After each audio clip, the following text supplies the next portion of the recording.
Shalom, shalom, akiyam.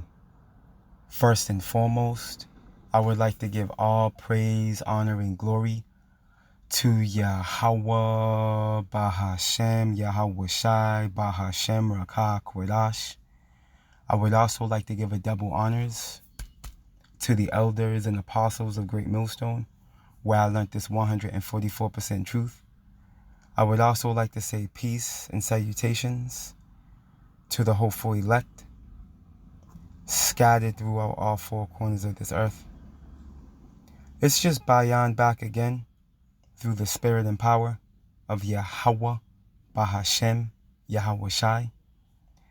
And I just wanted to get into a brief lesson speaking on our forefather Joshua, who was an Ephraimite, and he was one of the 12 spies that came back with a good report. Him and Caleb. Caleb was actually from the tribe of Judah. They actually represent the northern and southern kingdom. But needless to say, out of the 12 spies that went to go spy out the land with milk and honey, the Holy Land, there were the only 2 spies that came back with a good report. See, but Joshua, specifically the son of Nun, he was glorified in the Lord, being the successor of Moses. And ultimately, he followed Yahweh Ba'ashem Yahweh Shai, wholeheartedly. And Yahweh Ba'ashem Yahweh Shai fought for him. And he was great in battles. He was glorified in battles. And one memorable battle was the battle that took place, and it's spoken of in Joshua, the 10th chapter, with those 5 kings, the 5 Amorite kings, where Joshua was very successful in that, in the defense, I believe, of Gilgal. But yeah, Lord willing, we're going to get into these things because ultimately, how Yahweh Bahashem Yahweh Shai did divine things in the days of old, and we're gonna go into a scenario now through Joshua. Yahweh Bahashem Yahweh Shai is gonna do the same thing in these latter days, man. Okay, pursuant to Isaiah 59 and 19, man. Lord willing, we're gonna get that. You see?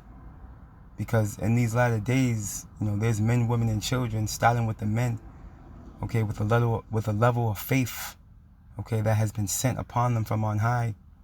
That's not only going to qualify those that have this level of faith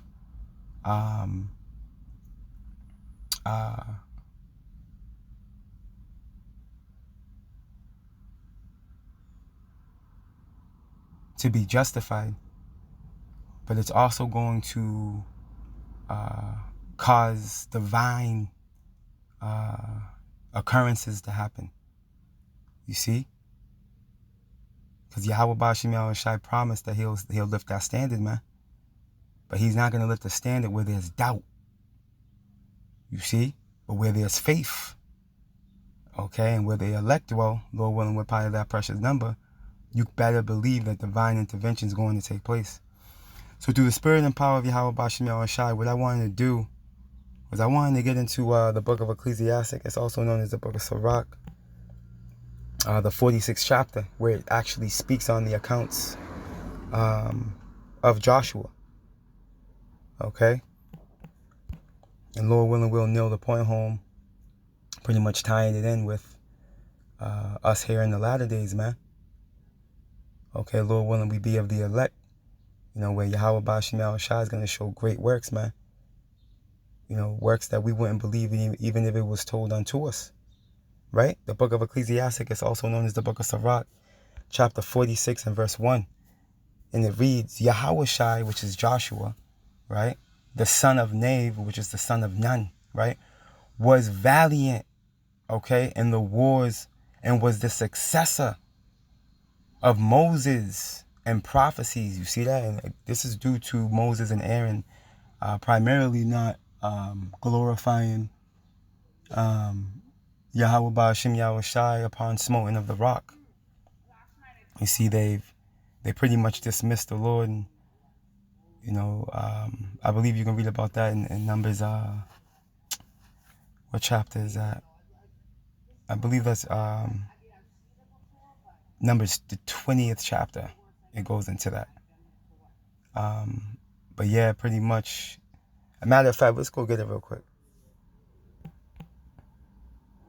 The book of Numbers. Actually, matter of fact, is it 27? That's Numbers 27. King daughters of heifer.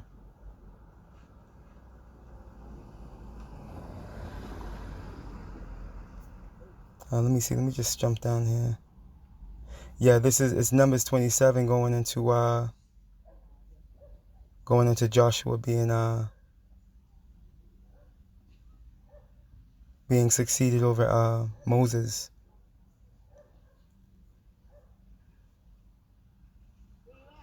And I believe you can read about it. Actually, as a matter of fact, I think that is Numbers 20.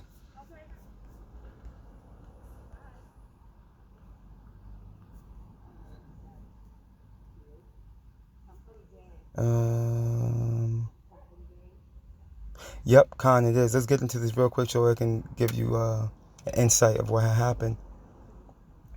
Going into how Moses and Aaron didn't glorify the Lord. Let's go here. Let's start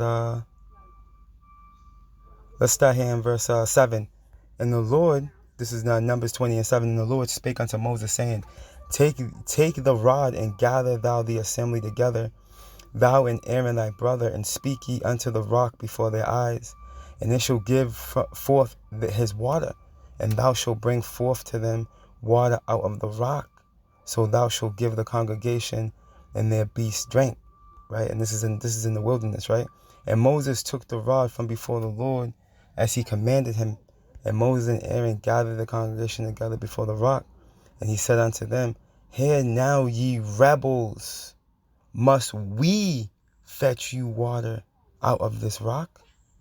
And Moses lifted up his hand and with his rod and smote the rock twice, and the water came out abundantly, and the congregation drank, and their beasts also. So this was a great offense in the eyes of the Lord. You see? Moses said, must we fetch you water out of this rock? But in reality, it was through the spirit and power of Yahweh Ba'ashem Yahweh Shai, man. You see? He didn't glorify the Lord. It was Yahweh Ba'ashem Yahweh Shai giving him the ability, to do these things. You see? So when you go back, real quick, when you go back to Numbers,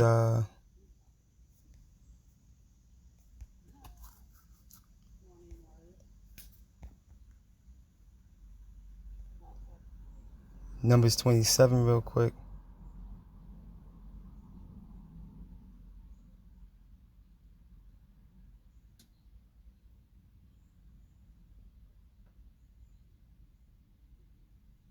Right here. When you go back to Numbers 27, it says this. And the Lord said unto Moses, Numbers 27 and 12. And the Lord said unto Moses, Get thee up into the Mount Abarim, and see the land which I have given unto the children of Israel.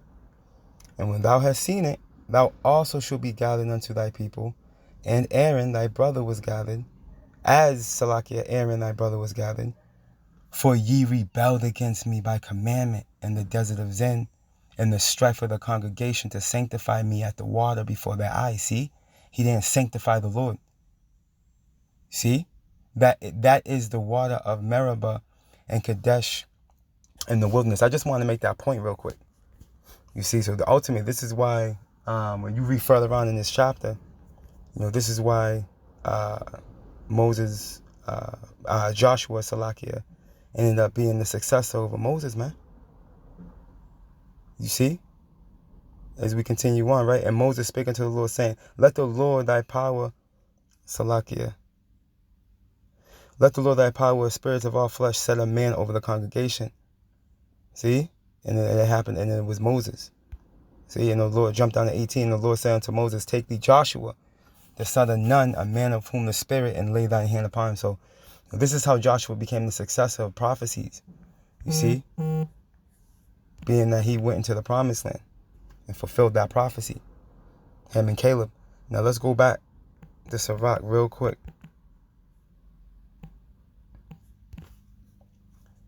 Salakia 46. Right, and continue on. Yahushua the son of Nun, right, was valiant in the wars and was the successor of Moses in the prophecies, who according to his name was made great for the saving of the elect of Yahweh Ba'ashem Yahushua. So you see that there was an elect back in those days, man. And there's been an elect since the foundations of the earth, pursuant to Ephesians, man. Right? And taking vengeance of the enemies that rose up against him, that he might set Israel in their inheritance, man. Let's continue on. How great glory got he when he did lift up his hands and stretched out his sword against the cities, who before him stood to it. For the Lord himself brought his enemies unto him. Did not the sun go back by his means, and was not one day as long as two, right? Joshua called unto the Lord to hold the sun still, man, and the moon. And the Lord hearkened to him, man. You see, this is going into that account in Joshua, the 10th chapter, which we're going to go get. Let's continue on. He called upon the Most High, Lord, when the enemies pressed upon him on every side, and the great Lord heard him. See that? And with hailstones of mighty power, he made the battle to fall violently upon the nations. And in the descent of Beth Horon, he destroyed them that resisted, that the nations might know all their strength, because he fought in the sight of the Lord, and he followed the mighty one. And this is what us Akiyama doing, man. We're following the mighty one, man. We're coming under obedience, okay, under our power, Yahweh Ba'ashem Yahushai, which is going to grant us access, Lord willing, we are of the elect, to this divine intervention and protection, man. Let's go to this Joshua 10 real quick and get this account. And this lesson is not meant to be long. I just want to bring this out, to show that Yahweh Ba'ashem Yahushai is faithful and true, man. You see, he's a man of our power, he's a man of his word. You see? Let me see here. I'm gonna just so we can get the context, I'm gonna start from the top. Even though the point's down in around 13, 14, we'll start from the top though. We'll just read through it. Right? Joshua 10:1. Now it came to pass when Adonizedek, king of Jerusalem, had heard how Joshua had taken Ai and had utterly destroyed it, as he had done to Jericho and her king, so he had done to Ai and her king, and how the inhabitants of Gibeon had made peace with Israel and were among them, that they feared greatly, because Gibeon was a great city, as one of the royal cities, and because it was greater than Ai, and all the men thereof were mighty. Right? Therefore, Adonizedek, king of Jerusalem, sent unto Hoham, king of Hebron, and unto Param, king of Jarmuth, and unto Japhiah, king of Lachish, and unto Debir, king of Eglon, saying, Come up unto me, and help me, that we may smite Gibeon. For it hath made peace with Joshua and with the children of Israel. Therefore the 5 kings of the Amorites, the king of Jerusalem, the king of Hebron, the king of Jarmuth, and the king of Lachish, and the king of Eglon, gathered themselves together and went up, they and all their hosts, and encamped before Gibeon, and made war against it. And the men of Gibeon sent unto Joshua to the camp of Gilgal, saying, Slack not thy hand from thy servants. Come up. So it's Gibeon. I had mentioned in the beginning of this lesson in the defense of Gilgal. No, it was in the defense of Gibeon, Salakia, right? Saying, Slack not thy hand from thy servants. Come up to us quickly and save us, and help us, for all the king of the Amorites that dwell in the mountains are gathered together against us. So Joshua ascended from Gilgal, he and all the people of war with him, and all the mighty men of valor. And the Lord said unto Joshua, Fear them not, for I have delivered them into thine hand. There shall not a man of them stand before thee, man.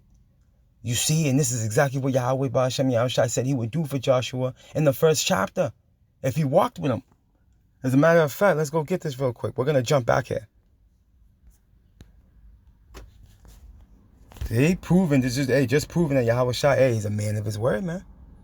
The book of Joshua chapter 1 and verse 5, and it reads, there shall not any man be able to stand before thee all the days of thy life. This is the Lord talking to Joshua, man. You see that? As I was with Moses, so will I be with thee. See? I will not fail thee nor forsake thee. And this account we're reading in the 10th chapter is going to prove that. Okay? That was fulfilled. You see? More than one time over, man. Right, let's continue on. The book of Joshua chapter 10 and verse 9. Joshua therefore came unto them suddenly and went up from Gilgal all night. And the Lord discomfited them from before Israel and slew them with a great slaughter at Gibeon and chased them along the way that goeth up to Beth Horon and smote them to Ezekah and unto Makkedah. And it came to pass, as they fled from before Israel and were in the going down to Beth Horon, that the Lord cast down great stones from heaven upon them. We just read about that. And we just read about that in Sirach 46 in the 6th verse. Right? Let's continue on. And it came to pass as they fled from before Israel and were in the going down to Beth Horon, that the Lord cast down great stones from heaven upon them unto Ezekah, and they died. There were more which died with hailstones than they whom the children of Israel slew with the sword. You see that? So here it is. Yahweh Bashim Shai had killed most of them by the hailstorm, man. Hey, come on now. The Lord was dealing. Then spake Joshua to the Lord in the day when the Lord delivered up the Amorites before the children of Israel. And he said in the sight of Israel, Sun, stand thou still upon Gibeon, and thy moon in the valley of Ajalon. And the sun stood still, and the moon stayed, man, until the people had avenged themselves upon their enemies, man. This was divine intervention. 2 times over right here. The hailstorm and now this. Is not this written in the book of Joshua, which we don't have, right? So the sun stood still in the midst of heaven and hasted not to go down about a whole day, man, right? And there was no day like that before it or after it, that the Lord Yahweh hearkened unto a voice of a man. You see that? For the Lord fought for Israel. You see that? For the Lord fought for Israel. And he's going to fight for Israel again, man. In these latter days. Let's get what I quoted earlier. Isaiah 59. We're going to close out. I just want to make this point. This is heavy, man. The Lord's dealing with his people, Israel, man. Our so-called Negroes, Latinos, and Native Americans that have turned back to obedience, man. He's going to fight for us in these latter days against this damn demon. Esau, Edom, the so-called white man, and his military, man. Isaiah 59 and 19. So shall they fear the name of the Lord from the west, and the glory from the rising of the sun, right the east. When the enemy shall come in like a flood, the Spirit of the Lord shall lift up a standard against him, man. And we always get it. Let's go get it again. Isaiah 59, real quick. Let's get that word standard for edification.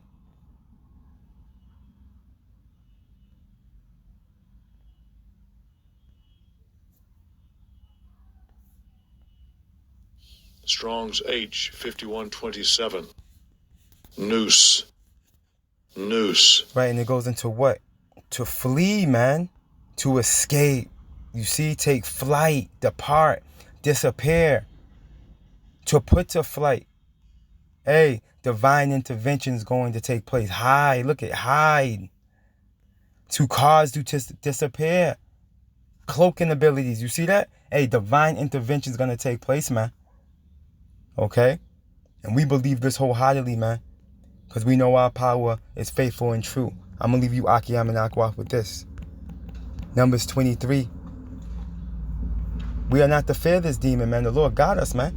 Numbers 23 and 19, and it reads, Yahweh, Bahashem Yahweh Shai is not a man that he shall lie, neither the son of man that he shall repent. Have he said and shall he not do it?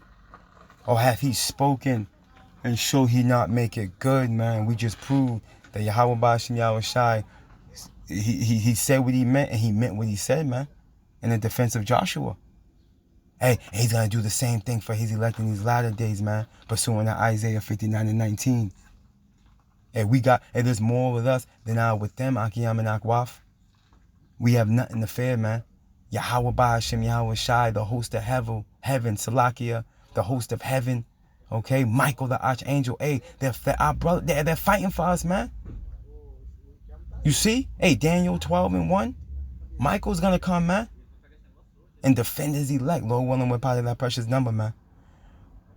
All praise, honor, and glory to Yahweh, Bahashem, Yahweh Shai, Bahashem, Rakah, Kwedash. Double honors to the elders and apostles of Great Millstone, where I learned this 144% truth. Lord willing, you Akiyam and Akwaf were edified. Barakatah Yahweh, Barakatah Yahweh Shai, Kal Halalium La Yahweh, Bahashem, Yahweh Shai, Bahashem, Rakah, Kwedash. Shalom.